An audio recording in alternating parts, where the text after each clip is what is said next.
नमस्कार, मैं डॉक्टर अनिल कुमार, सहायक प्राचार्य अर्थशास्त्र विभाग, पीजी सेंटर सहरसा। आज मैं आप लोगों के लिए इस ऑनलाइन क्लास में जो टॉपिक लेकर आया हूँ उसका नाम है डिस्क्रिमिनेटिंग मोनोपोली अर्थात विभेदात्मक एकाधिकार, जो कि पीजी अर्थशास्त्र सेमेस्टर फर्स्ट सीसी फर्स्ट का टॉपिक है। आज इस क्लास में मैं आपको विभेदात्मक एकाधिकार अर्थात मूल विभेद के बारे में जानकारी दूंगा और उसकी श्रेणियों के बारे में मैं आप सभी को बतलाऊंगा।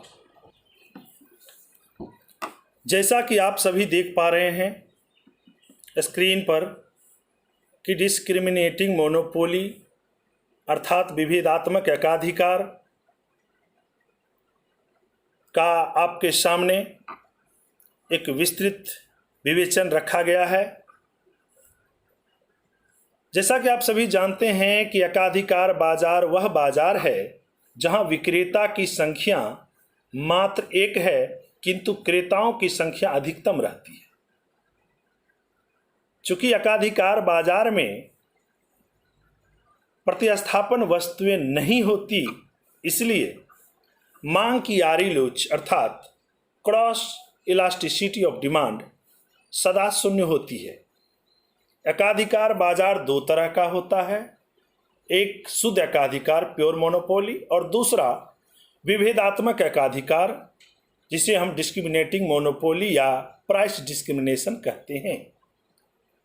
जब एक वस्तु की बिक्री एकाधिकारी एक ही मूल्य पर करता है तब इसे शुद्ध एकाधिकार कहते हैं, और जब एक वस्तु का एकाधिकारी विभिन्न बाजारों में अलग अलग मूल्य वसूल करता है तब इसे विभेदात्मक एकाधिकार की स्थिति कहते हैं। विभेदात्मक एकाधिकार को हिंदी में भेद मूलक या मूल्य विभेद भी कहा जाता है। इस बाजार में एकाधिकारी अपने वस्तु को दो या दो से अधिक तरह की मूल्यों पर बेचता है, इसीलिए इसे विभेदात्मक एकाधिकार कहते हैं। तो मुझे लगता है कि विभेदात्मक एकाधिकार का इंट्रोडक्शन आप लोग जान चुके हैं। अब मैं बात करता हूं कि विभेदात्मक एकाधिकार की शर्तें क्या है। क्वेश्चन आ सकता है आपके एग्जाम में कि विभेदात्मक एकाधिकार की शर्तों को लिखें या मूल विभेद कब संभव है, तो दोनों का आंसर एक ही होगा। तो चलिए इसमें हम चलते हैं और देखिए, विभेदात्मक एकाधिकार की जो पहली शर्त है उसमें एकाधिकार की स्थिति। हम सभी जानते हैं कि मूल्य विभेद केवल एकाधिकार में ही संभव है, क्योंकि पूर्ण प्रतियोगिता के बाजार में मूल्य विभेद संभव नहीं हो सकता। क्यों नहीं हो सकता? क्योंकि पूर्ण प्रतियोगी बाजार में कीमत उद्योग के द्वारा निर्धारित होता है, जिसे सभी फर्म स्वीकार कर लेते हैं और उसी कीमत पर वस्तु को बेचना होता है। मांग की लोच में अंतर। एकाधिकार बाजार में मांग की लोच में अंतर होना अति आवश्यक है। हो सकता है कोई बाजार ऐसा हो जहां मांग की लोच कम, मतलब इलास्टिसिटी ऑफ डिमांड कम, और दूसरा बाजार ऐसा भी हो सकता है जहां मांग की लोच अधिक होगा। कहने का मतलब इलास्टिसिटी ऑफ डिमांड कहीं लेस होगा तो कहीं अधिक होगा। ओके। स्थानापन्न वस्तु का अभाव। विभेदात्मक एकाधिकार में मूल्य विभेद तब ही संभव होगा जब इस बाजार में स्थानापन्न वस्तु सब्स्टिट्यूट गुड्स का पूर्णतः अभाव हो। उसके बाद एक महत्वपूर्ण चीज यह है कि एकाधिकारी जब भी मूल्य विभेद करता है तो वहां पर कोई क्रेता किसी भी वस्तु को सस्ते मूल्य पर क्रय करने के बाद वह विक्रेता न बन जाए।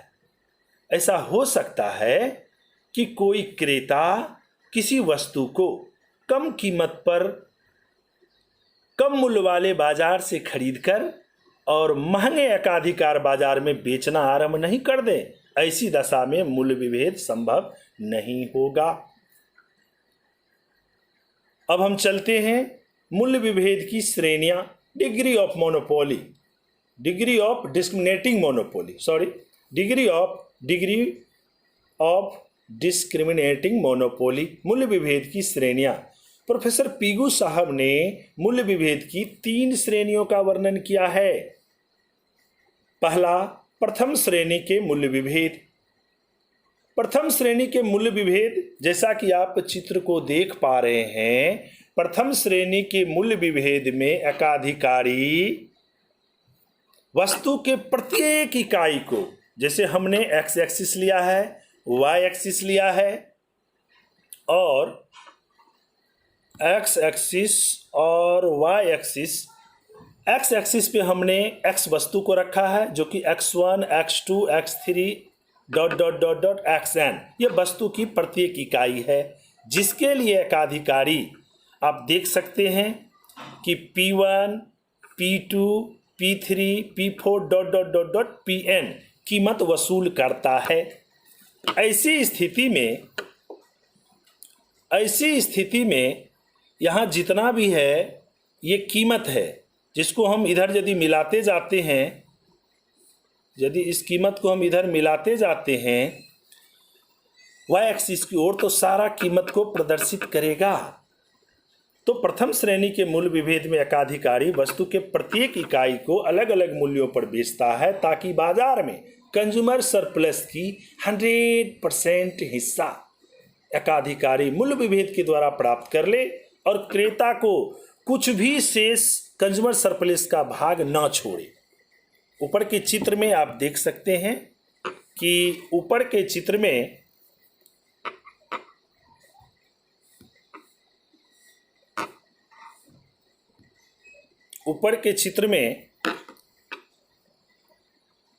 x1, x2, x3, xn वस्तु की इकाइयों को विभिन्न मूल्यों जैसे P1, P2, P3 dot dot dot dot Pn पर बेचती है तथा E, P1, D1 उपभोक्ता अधिशेष की 100% मात्रा क्रेताओं से छीन लेती है।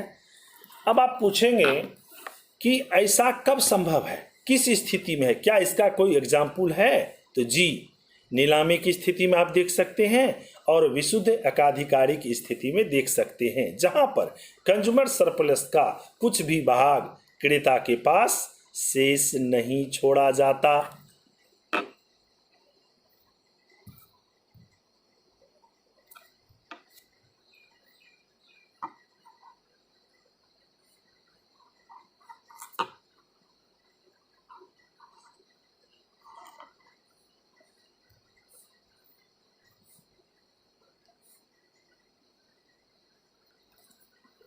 अब हम चलते हैं द्वितीय श्रेणी के मूल्य विभेद। द्वितीय श्रेणी के मूल्य विभेद में एकाधिकारी अपने उत्पाद को 2 से अधिक मूल्यों पर वस्तु के सभी इकाइयों को बेच देता है तथा 50% से अधिक उपभोक्ता अधिशेष क्रेताओं से छीन लेता है तथा 50% से कम उपभोक्ता अधिशेष क्रेताओं को छोड़ देता है। ऊपर के चित्र में आप देखिए, 2 से अधिक कीमत अर्थात एकाधिकारी अपने वस्तु को P1, P2, P3, P4 मूल्यों पर बेचता है और वस्तु की इकाई वही है x1, x2, x3 dot dot dot dot xn। तो अपनी वस्तु जितने भी उसके पास वस्तुएं हैं उन सभी को केवल 4 तरह के मूल्यों पर बेचता है तथा आप चित्र से देख सकते हैं कि ये जितना भी रंगा हुआ भाग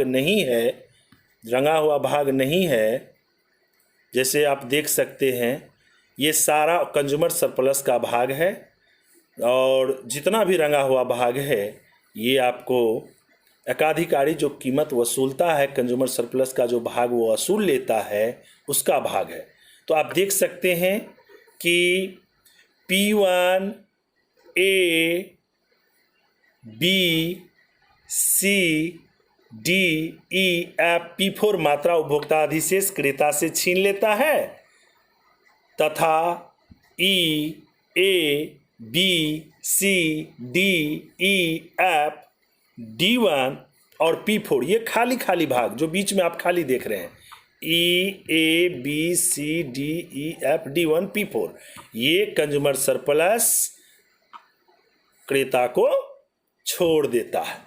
अब हम चलते हैं तृतीय श्रेणी के मूल्य विभेद। तृतीय श्रेणी के मूल्य विभेद में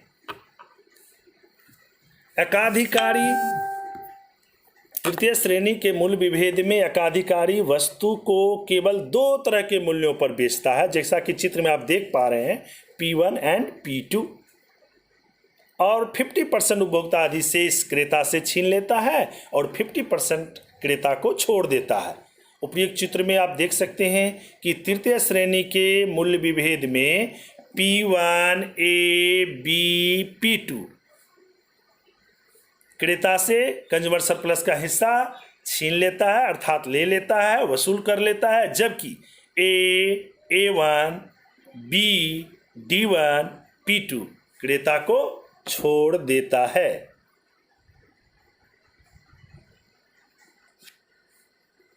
तो छात्रों, आज मैंने आपको प्राइस डिस्क्रिमिनेशन का introduction and degree of price discrimination की चर्चा की है और अगली कक्षा में आपके लिए मैं फिर पुनः उपस्थित होऊंगा, जहां हम आपको बतलाएंगे कि प्राइस डिस्क्रिमिनेशन में संतुलन मूल्य मात्रा अर्थात इक्विलिब्रियम कैसे स्थापित होता है। धन्यवाद।